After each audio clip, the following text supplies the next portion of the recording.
जय गुरु जी के चरणों में कोटि कोटि नमन, अनंतम अनंतम शुक्राना। संगत जी, आज हम शुरू करने जा रहे हैं अध्याय 6 और रुद्र संहिता का खंड 2 का अध्याय 6 शुरू करने जा रहे हैं। कल हमने खत्म किया था अध्याय 5 पर, तो शुरू करते हैं। आज हम इसमें क्या क्या सुनेंगे ये मैं आपको पहले बता देती हूँ। संध्या की तपस्या, उसके द्वारा भगवान शिव की स्तुति तथा उससे संतुष्ट हुए शिव का उसे अभीष्ट वर दे मेघातिथि के यज्ञ में भेजना। ब्रह्मा जी कहते हैं, मेरे पुत्रों में श्रेष्ठ महाप्राज्ञ नारद तपस्या के नियम का उपदेश दे। जब वशिष्ठ जी अपने घर चले गए तब के इस विधान को समझकर संध्या मन ही मन बहुत प्रसन्न हुई। फिर तो वह सानंद मन से तपस्वी के योग्य वेश बनाकर बृहलोहित सरोवर के तट पर ही तपस्या करने लगी। वशिष्ठ जी ने तपस्या के लिए जिस मंत्र को साधन बताया था, उसी से उत्तम भक्ति भाव के साथ वह भगवान शंकर की आराधना करने लगी। उसने भगवान शिव में अपने चित्त को लगा दिया और एकाग्र मन से वह बड़ी भारी तपस्या करने लगी। उस तपस्या में लगे हुए उसके 4 युग व्यतीत हो गए। तब भगवान शिव उसकी तपस्या से संतुष्ट होकर बड़े प्रसन्न हुए तथा बाहर भीतर और आकाश में अपने स्वरूप का दर्शन कराकर जिस रूप का वह चिंतन करती थी, उसी रूप से उसकी आंखों के सामने प्रकट हो गए और उसके मन में जिनका चिंतन किया था, उन्हीं प्रभु शंकर को अपने सामने खड़ा देखकर वह अत्यंत आनंद में निमग्न हो गई। भगवान का मुखारविंद बड़ा प्रसन्न दिखाई देता था। उसके स्वरूप से शांति बरस रही थी। वह सहसा भयभीत हो सोचने लगी कि मैं भगवान हर से क्या कहूँ, किस तरह उनकी स्तुति करूँ। इसी चिंता में पड़कर उसने अपने दोनों नेत्र बंद कर लिए। नेत्र बंद कर लेने पर भगवान शिव ने उसके हृदय में प्रवेश करके उसे दिव्य ज्ञान दिया, दिव्य वाणी और दिव्य दृष्टि प्रदान की। जब उसे दिव्य ज्ञान, दिव्य दृष्टि और दिव्य वाणी प्राप्त हो गई, तब वह कठिनाई से ज्ञात होने वाली जगदीश्वर शिव को प्रत्यक्ष देखकर उनकी स्तुति करने लगी। संध्या बोली, जो निराकार और परम ज्ञान गम्य है, जो न स्थूल है, न सूक्ष्म है, न उच्च ही है, तथा जिसके स्वरूप का योगी जन उसके हृदय के भीतर चिंतन करते हैं, उन्हीं लोक सृष्टा आप भगवान शिव को नमस्कार है। जिससे शर्व कहते हैं, जो शांत स्वरूप निर्वल निर्विकार ज्ञान गम्य है, जो अपने ही प्रकाश में स्थित हो प्रकाशित होते हैं, जिनमें विकार का अत्यंत अभाव है, जो आकाश मार्ग की भांति निर्गुण निराकार बताए गए हैं, उनका रूप अज्ञान अंधकार से मार्ग से सर्वथा परे है, उस नित्य प्रसन्न आप भगवान शिव को मैं प्रणाम करती हूँ। जिनका रूप एक अद्वितीय शुद्ध बिना माया के प्रकाशमान सच्चिदानंदमय सहज निर्विकार नित्यानंदमय सत्य ऐश्वर्य से युक्त प्रसन्न तथा देवी तथा लक्ष्मी को देने वाला है, उन आप भगवान शिव को नमस्कार है। जिनके स्वरूप की ज्ञान रूप से ही उद्भावना की जा सकती है, जो इस जगत से सर्वथा भिन्न है एवं सत्व प्रधान ध्यान के योग्य आत्म स्वरूप सारभूत सबको पार लगाने वाला तथा पवित्र वस्तुओं में भी परम पवित्र है, उन आप महेश्वर को मेरा नमस्कार है। आपका जो शिव स्वरूप शुद्ध मनोहर रतनमय आभूषणों से विभूषित तथा स्वच्छ कर्पूर के समान गौरवान्वित है, जिसने अपने हाथों में वर अभय शूल और मुंड धारण कर रखा है, उस दिव्य चिन्ह में सगुण साकार विग्रह से सुशोभित आप योग युक्त भगवान शिव को नमस्कार है। आकाश पृथ्वी दिशाएं जल तथा तेज तथा काल ये जिनके रूप है, उस आप परमेश्वर को नमस्कार है।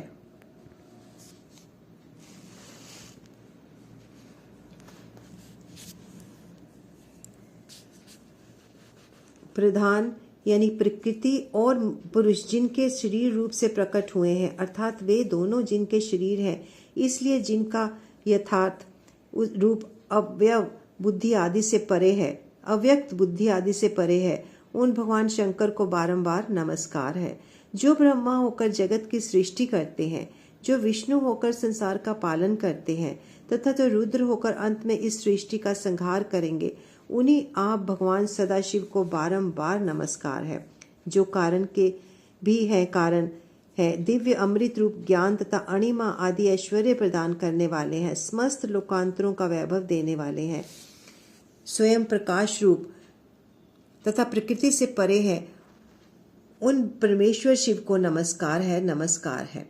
यह जगत जिनसे भिन्न नहीं कहा जा सकता, जिनके चरणों से पृथ्वी तथा अन्याय अंगों के संपूर्ण दिशाएं, सूर्य, चंद्रमा, कामदेव एवं अन्य देवता प्रकट हुए हैं और जिनकी नाभि से अंतरिक्ष का आविर्भाव हुआ है, उन्हीं आप भगवान शंभु को मेरा नमस्कार है। हे प्रभु, आप ही सबसे उत्कृष्ट परमात्मा है। आप ही नाना प्रकार की विद्याएं हैं। आप ही संहार करता है। आप ही सद ब्रह्मा तथा पर ब्रह्मा है। आप सदा विचार में तत्पर रहते हैं,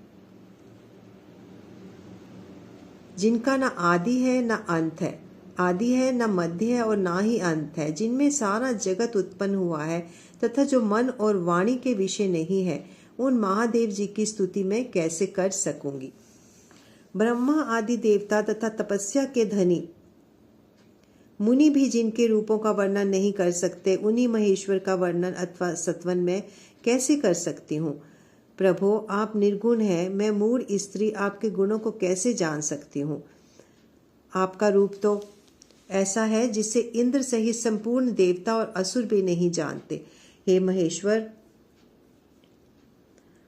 आपको नमस्कार है। तपोमय, आपको नमस्कार है। देवेश्वर शंभु, मुझ पर प्रसन्न होइए। आपको बारंबार मेरा नमस्कार है। ब्रह्मा जी कहते हैं, नारद संध्या का यह स्तुतिपूर्ण वचन सुनकर उसके द्वारा भली भांति प्रशंसित हुए भक्त वत्सल परमेश्वर शंकर बहुत प्रसन्न हुए। उनका शरीर वक्कल और मृग चर्म से ढका हुआ था। मस्तक पर पवित्र जटा जूट शोभा पा रहा था। उस समय पाले के मारे हुए कमल के समान उनके कुमलाए हुए मुंह को देखकर भगवान हर दया से द्रवित हो गए होकर इस प्रकार बोले। महेश्वर ने कहा, भद्रे, मैं इस उत्तम तपस्या से बहुत प्रसन्न हूँ। शुद्ध बुद्धि वाली देवी, तुम्हारे इस सत्वन से भी मुझे बहुत संतोष प्राप्त हुआ है। अतः इस समय अपनी इच्छा के अनुसार कोई वर मांगो। जिस वर से तुम्हें प्रयोजन हो तथा जो तुम्हारे मन में हो, उसे मैं यहाँ अवश्य पूर्ण करूंगा। तुम्हारा कल्याण हो। मैं तुम्हारे व्रत नियम से बहुत प्रसन्न हूँ। प्रसन्नचित महेश्वर का यह वचन सुनकर अत्यंत हर्ष से भरी हुई संज्ञा उन्हें बारंबार प्रणाम करने लगी।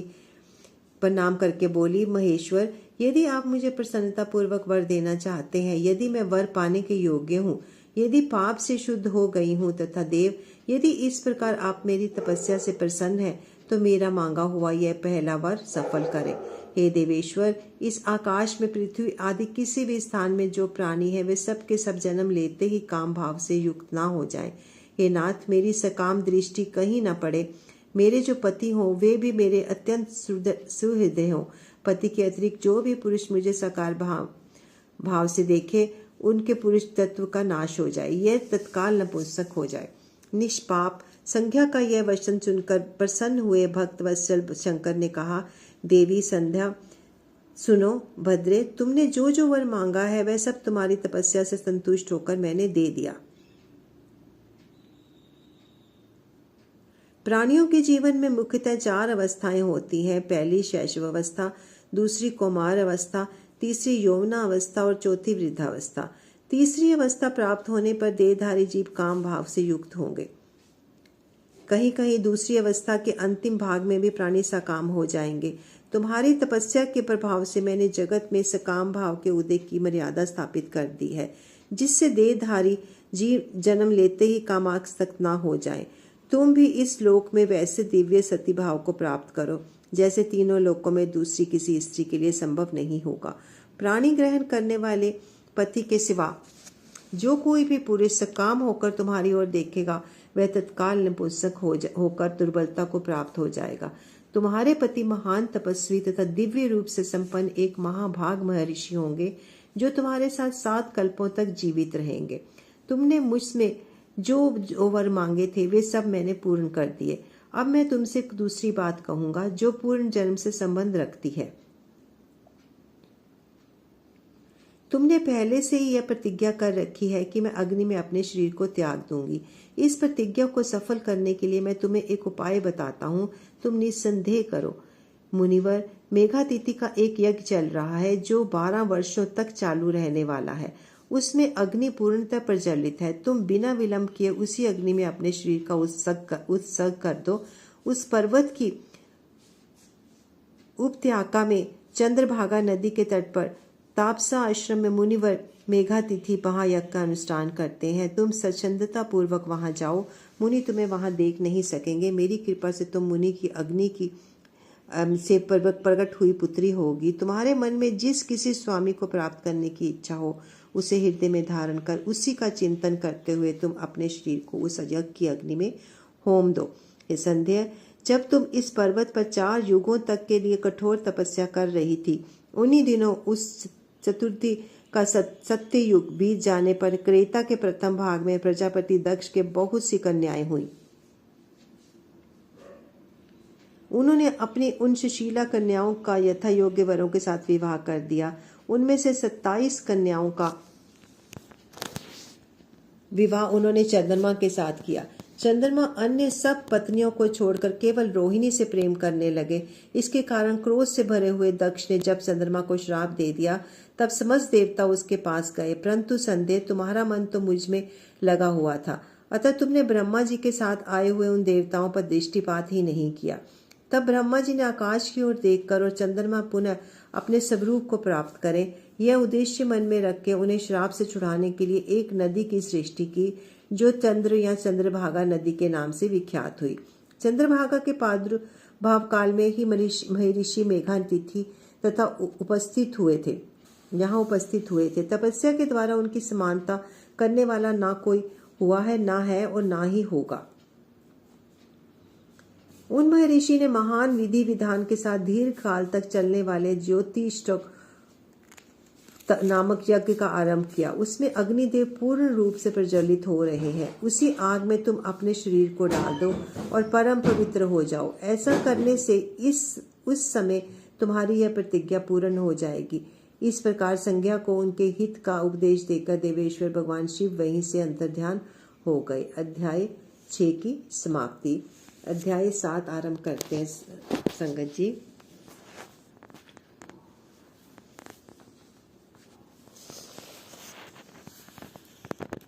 संध्या की आत्माहुति उसकी अरुंधति के रूप में अवतरित होकर मुनिवर वशिष्ठ के साथ विवाह करना, ब्रह्मा जी का रुद्र के विवाह के लिए प्रयत्न और चिंता तथा भगवान विष्णु का उन्हें शिवा की आराधना के लिए उपदेश देकर चिंता मुक्त करना, ये सब अब हम पढ़ेंगे जी अध्याय 7 में।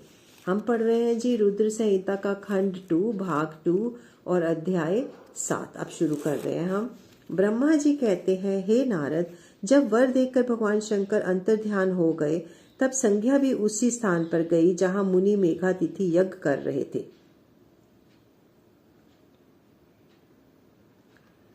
भगवान शंकर की कृपा से उसे किसी ने वहां नहीं देखा। उसने उस तेजस्वी ब्रह्मचारी का स्मरण किया जिसने उसके लिए तपस्या की विधि का उपदेश दिया था।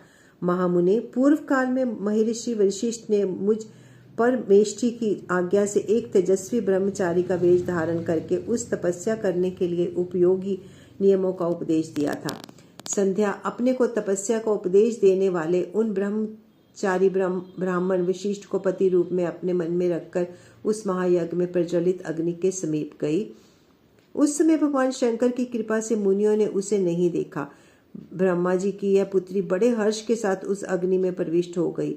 उसका शरीर तत्काल दग्ध हो गया। उस परोडाश की अलक्षित गंध सब ओर फैल गई। अग्नि ने भगवान शंकर की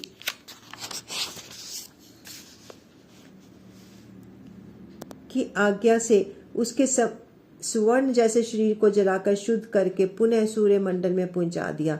तब सूर्य ने पितरों और देवताओं की तृप्ति के लिए उसे 2 भागों में विभक्त करके अपने रथ में स्थापित कर दिया। हे मुनीश्वर, उसके शरीर का ऊपरी भाग प्रातः संध्या हुआ जो दिन और रात के बीच में पड़ने वाली आदि संध्या है, तथा उसके शरीर का शेष भाग साय संध्या हुआ जो दिन और रात के मध्य होने वाली अंतिम संध्या है। साय संध्या सदा ही पितरों को प्रसन्नता प्रदान करने वाली होती है। सूर्योदय से पहले जब अरुणोदय होता है, प्राची के क्षितिज में लाली छा जाए, तब प्रातः संज्ञा प्रकट होती है जो देवताओं को प्रसन्न करने वाली है। जब लाल कमल के समान सूर्य अस्त हो जाते हैं, उसी समय सदा साय संध्या का उदय होता है जो पितरों को आनंद प्रदान करने वाली है। परम दयालु भगवान शिव ने उनके मन सहित प्राणों को दिव्य शरीर से दुख देहधारी बना दिया। जब मुनि के यज्ञ की समाप्ति का अवसर आया, तब वह अग्नि की ज्वाला में महर्षि मेघातिथि को तपाए हुए सुवर्ण की सी क्रांति वाली पुत्री के रूप में प्राप्त हुई। मुनि ने बड़े आमोद के साथ उस समय उस पुत्री को ग्रहण किया। उन्होंने यज्ञ के लिए कि उसे नहलाकर अपनी गोद में बिठा लिया। शिष्यों से घिरे हुए महामुनि मेघातिथि को वहां बड़ा आनंद प्राप्त हुआ। उन्होंने उसका नाम अरुंधति रखा। वह किसी भी कारण से धर्म का अवरोध नहीं करती थी, अतः उसी गुण के कारण उसने स्वयं वह त्रिभुवन विख्यात नाम प्राप्त किया। देवऋषि यज्ञ को समाप्त करके कृत्यकृत होकर वे मुनि पुत्री की प्राप्ति होने से बहुत प्रसन्न थे और अपने शिष्यों के साथ आश्रम में रहकर सदा उसी का लालन पालन करते थे। देवी अरुंधति चंद्रभागा नदी के तट पर ताप सारण्य के भीतर मुनिवर मेघातिथि के उस आश्रम में धीरे धीरे बड़े होने लगी। जब वह विवाह योग्य हो गई, तब मैंने विष्णु तथा महेश्वर ने मिलकर मुझ ब्रह्मा के पुत्र वशिष्ठ के साथ उसका विवाह करा दिया। ब्रह्मा विष्णु तथा महेश के हाथों से निकले हुए जल से शिप्रा आदि 7 परम पवित्र नदियां उत्पन्न हुई। हे मुने, मेघातिथि की पुत्री महासाध्वी अरुंधति समस्त पतिव्रताओं में श्रेष्ठ थी। वह महर्षि वशिष्ठ को पति के रूप में पाकर उनके साथ बड़ी शोभा पाने लगी। उससे शक्ति आदि शुभ एवं श्रेष्ठ पुत्र उत्पन्न हुए। हे मुनि श्रेष्ठ, वह प्रियतम प्रति वशिष्ठ को पाकर विशेष शोभा पाने लगी। मुनि शिरोमणि, इस प्रकार मैंने तुम्हारे समक्ष संध्या के पवित्र चरित्र का वर्णन किया, जो समस्त कामनाओं के फलों को देने वाले परम पावन और दिव्य है। जो स्त्री या शुभ व्रत का आचरण करने वाला पुरुष उस प्रसंग को सुनता है, वह संपूर्ण कामनाओं को प्राप्त कर लेता है। इसमें अन्यथा विचार करने की आवश्यकता नहीं है। प्रजापति ब्रह्मा जी की यह बात सुनकर नारद जी का मन प्रसन्न हो गया और वो इस प्रकार बोले, ब्राह्मण, आप अपने अरुंधति की तथा पूर्व जन्म में उसके सर्वभूता संज्ञा की बड़ी उत्तम दिव्य कथा सुनाई है, जो शिव भक्ति की वृद्धि करने वाली है। हे धर्मयज्ञ, अब आप भगवान शिव के उस परम पवित्र चरित्र का वर्णन कीजिए, जो दूसरों के पापों का विनाश करने वाला उत्तम एवं मंगलदायक है। जब कामदेव से रति की विवाह करके हर्षपूर्वक चला गया, दक्ष आदि अन्य मुनि भी जब अपने अपने स्थान को पधारे, जब संध्या तपस्या करने के लिए चली गई, उसके बाद वहां क्या हुआ? ब्रह्मा जी ने कहा, विप्रवर नारद, तुम धन्य हो, भगवान शिव के सेवक हो, अतः शिव की लीला से युक्त जो उनका शुभ चरित्र है उसे भक्ति पूर्वक सुनो। हे तात, पूर्व काल में मैं एक प्रकार जब मोह में पड़ गया, तब भगवान शंकर ने मेरा उपहास किया। तब मुझे बहुत क्षोभ हुआ था। वस्तुतः शिव की माया ने मुझे मोहित किया था, इसलिए मैं भगवान शिव के प्रति ईर्ष्या करने लगा। किस प्रकार सो बताता हूँ, सुनो। मैं उस स्थान पर गया जहाँ दक्ष राज मुनि उपस्थित थे। वहां रति के साथ कामदेव भी था। नारद, उस समय मैंने बड़ी प्रसन्नता के साथ दक्ष तथा दूसरे पुत्रों को संबोधित करके वार्तालाप आरंभ किया।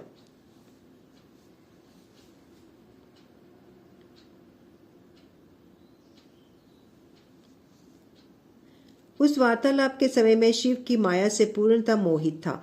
अतः मैंने कहा, हे पुत्रों, तुम्हें ऐसा प्रयत्न करना चाहिए जिससे महादेव जी किसी कमनीय कांति वाली स्त्री का पानी ग्रहण करें। इसके बाद मैंने भगवान शिव को मोहित करने का भार रति सहित कामदेव को सौंपा।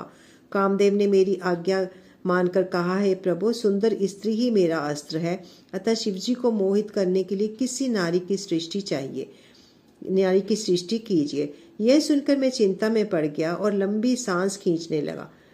मेरे उस निश्वास से राशि राशि पुष्पों से विभूषित वसंत का प्रादुर्भाव हुआ।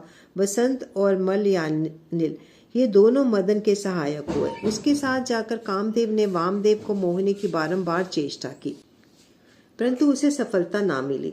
जब वह निराश होकर लौट आया तब उसकी बात सुनकर मुझे बड़ा दुख हुआ। उस समय मेरे मुख से जो निश्वास वायु चली उससे मार गणों की उत्पत्ति हुई। उन्हें मदन की सहायता के लिए आदेश देकर मैंने पुनः उन सबको शिवजी के पास भेजा, परंतु महान प्रयत्न करने पर भी वे भगवान शिव को मोह में न डाल सके। काम सपरिवार लौट आया और मुझे प्रणाम करके अपने स्थान को चला गया। उसके जाने पर मैं मन ही मन सोचने लगा कि निर्विकार तथा मन को वश में रखने वाले योग परायण भगवान शंकर किसी स्त्री को अपनी सहधर्मिणी बनाना कैसे स्वीकार करेंगे। यही सोचते सोचते मैंने भक्ति भाव से उन भगवान श्री हरि का स्मरण किया जो साक्षात शिव स्वरूप तथा मेरे शरीर के जन्मदाता हैं। मैंने दीन वचनों से युक्त चुप स्रोत्रों द्वारा उनकी स्तुति की। उस स्तुति को सुनकर भगवान शीघ्र ही मेरे सामने प्रकट हो गए। उनके 4 भुजाएं शोभा पाती थी, नेत्र प्रफुल्ल कमल के समान सुंदर थे। उनके हाथों में शंख चक्र गदा और पद्म ले रखे थे। उनके श्याम शरीर पर पीताम्बर की बड़ी शोभा हो रही थी। वे भगवान श्री हरि भक्त प्रिय हैं, अपने भक्त उन्हें बहुत प्यारे हैं। सबसे उत्तम शरणदाता उन श्री हरि को उस रूप में देखकर मेरे नेत्रों से प्रेमाश्रु धारा बह निकली और मैं गद्य गद्य कंठ से बार बार उनकी स्तुति करने लगा। मेरे उस स्रोत को सुनकर अपने भक्तों के दुख करने वाले भगवान विष्णु बहुत प्रसन्न हुए और शरण में आए और मुझ ब्रह्मा से बोले, महाप्राज्ञ विधाता, लोक श्रेष्ठ ब्रह्मा, तुम धन्य हो। बताओ तुमने किस लिए आज मेरा स्मरण किया है और किस निमित्त से यह स्तुति की जा रही है। तुम पर कौन सा महान दुख आ पड़ा है, उसे मेरे सामने इस समय कहो, मैं सारा दुख मिटा दूंगा। इस विषय में कोई संदेह या अन्यथा विचार नहीं करना चाहिए। तब ब्रह्मा जी ने सारा प्रसंग सुनाकर कहा, केशव, यदि भगवान शिव किसी तरह पत्नी को ग्रहण कर लें तो मैं सुखी हो जाऊंगा। मेरे अंतःकरण का सारा दुख दुष्माप्त हो जाएगा। इसी के लिए मैं आपकी शरण में आया हूँ। मेरी यह बात सुनकर भगवान मधुसूदन हंस पड़े और मुझ लोक श्रेष्ठ ब्रह्मा का हर्ष बढ़ाते हुए मुझसे शीघ्र ही यूं बोले, विधाता, तुम मेरे वचन सुनो, यह तुम्हारे भ्रम का निवारण करने वाला है। मेरे वचन ही वेद शास्त्र आदि का वास्तविक सिद्धांत है। शिव ही सबके कर्ता भरता हरता है, यानी पालक और संहारक है। वे ही परातत्पर है, पर ब्रह्म, परेश, निर्गुण, नित्य, अनिद्वेष्य, निर्विकार, अद्वितीय, अच्युत, अनंत, सबका अंत करने वाले स्वामी और सर्वव्यापी परमात्मा और परमेश्वर है। तब ब्रह्मा जी ने सारा प्रसंग सुनाकर कहा, हे केशव, यदि भगवान शिव किसी तरह पत्नी को ग्रहण कर ले तो मैं सुखी हो जाऊंगा। मेरे अंतःकरण का सारा दुख दूर हो जाएगा। इसीलिए मैं आपकी शरण में आया हूँ। मेरी यह बात सुनकर भगवान मधुसूदन हंस पड़े और मुझ लोक श्रेष्ठ ब्रह्मा का हर्ष बढ़ाते हुए शीघ्र ही यूं बोले, विधाता, तुम मेरे वचन सुनो, यह तुम्हारे भ्रम का निवारण करने वाले हैं। मेरा वचन ही वेद शास्त्र आदि का वास्तविक है सिद्धांत है।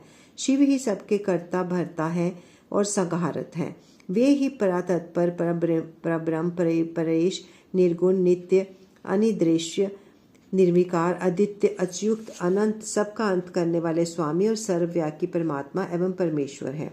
सृष्टि, पालन और संहार के कर्ता, तीनों गुणों को आश्रय देने वाले व्यापक ब्रह्मा, विष्णु और महेश नाम से प्रसिद्ध रजोगुण, सत्वगुण तथा तमोगुण से परे, माया से भी भेद युक्त प्रतीत होने वाले, निरीह, माया रहित, माया के स्वामी या प्रेरक, चतुर, सगुण, स्वतंत्र, आत्मानंद स्वरूप, निर्विकल्प, आत्माराम, निद्वंद, भक्त परवश, सुंदर, विग्रह से सुशोभित योगी, नित्य योग परायण, योग मार्गदर्शक, गर्वहारी, लोकेश्वर और सदा दीन वत्सल है। तुम उन्हीं की शरण में जाओ। सर्वमात्मा शंभु का भजन करो, इसमें संतुष्ट होकर वे तुम्हारा कल्याण करेंगे। हे ब्रह्मा, यदि तुम्हारे मन में यह विचार हो कि शंकर पत्नी का पानी ग्रहण करे तो शिवा को प्रसन्न करने के उद्देश्य से शिव का स्मरण करते हुए उत्तम तपस्या करो। अपने उस मनोरथ को हृदय में रखते हुए देवी शिवा का ध्यान करो। ये देवेश्वरी यदि प्रसन्न हो जाए तो सारा कार्य सिद्ध कर देगी। यदि शिवा सगुण रूप से अवतार ग्रहण करके लोक में किसी की पुत्री को मानव शरीर ग्रहण करे तो वे निश्चय ही महादेव जी की पत्नी हो सकती है। हे ब्रह्मा, तुम दक्ष को आज्ञा दो, वे भगवान शिव के लिए पत्नी का उत्पादन करने के निमित्त सर्वथा भक्ति भाव से प्रयत्न पूर्वक तपस्या करें। हे तात, शिवा और शिव दोनों को भक्त के अधीन जानना चाहिए। वे निर्गुण पर ब्रह्म स्वरूप होते हुए भी स्वेच्छा से सगुण हो जाते हैं। विधे, भगवान शिव की इच्छा से प्रकट हुए हम दोनों ने जब उनसे प्रार्थना की थी, तब पूर्व काल में भगवान शंकर ने जो बात कही थी उसे याद करो।